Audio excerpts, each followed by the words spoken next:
Iconisch nummer van een even iconische plaat. Golvend Heuvelland van de Sintaler, Limburgse meid. Ja, dat zijn toch wel titels die in het algemene geheugen gegrift zijn. We zijn natuurlijk in Schinnen, want in Schinnen daar komen de Sintaler vanaf. En als je het over de Sintaler hebt, heb ik het ook over de gebroeders Diederen, John en Marten. De gebroeders Diederen van de Sintaler, Marten en John. Van deze legendarische plaat, Golvend Heuvelland, met de enorme hit Limburgse meid. Dat klopt. Durf je me niet te vragen, Martin. Ik heb zo'n klein stukje over Limburgse meid.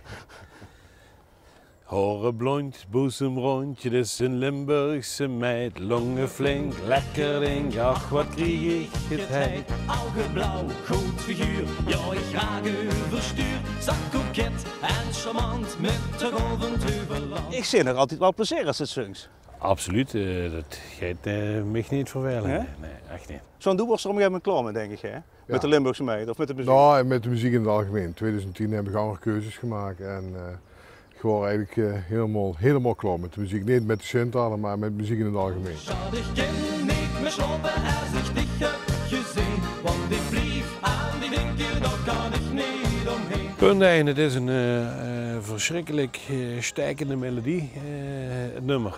Boete de tekst allemaal. En Guus heeft daar volgens mij een pakkende, catchy tekst op gemaakt.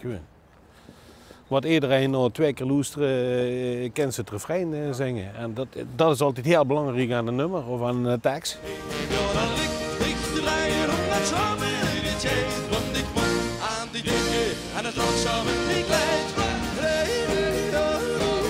Die dat album moet komen, ja, dat was net of dat... Explodeerde. Ja, of het explodeerde, ik weet niet wat er gebeurde, maar dat was ongelooflijk. De muziek wordt weer speelde, want dat kwam uit Oostenrijk. Liefste, ik zeg dich, verlies nu mijn verstand. Zie richtig over het Heuvelland.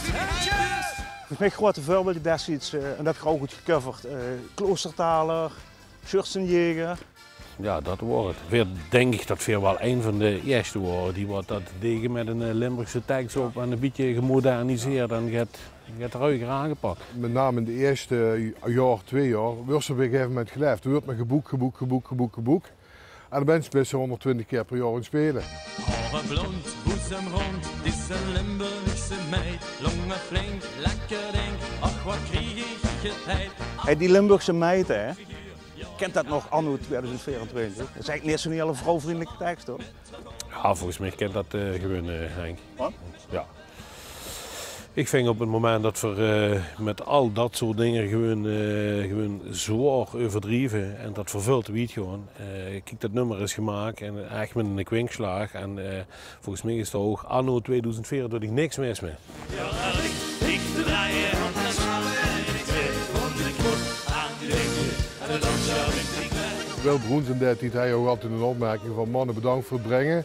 En je kent de dames om hoofd 2 komen afvallen. Dus 75% van ons publiek waren vrouwen.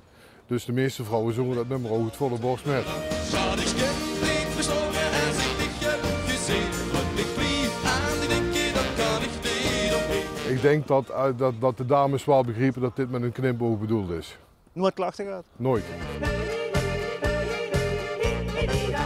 Volle mond, strakke kont, het is een heel lekker stuk.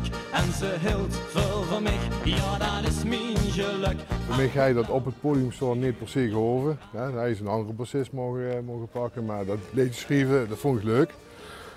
En ik heb het recent, ben ik er weer mee begonnen. Ik heb het 15 jaar Komen nu niet... je lied van John Diederen? Misschien.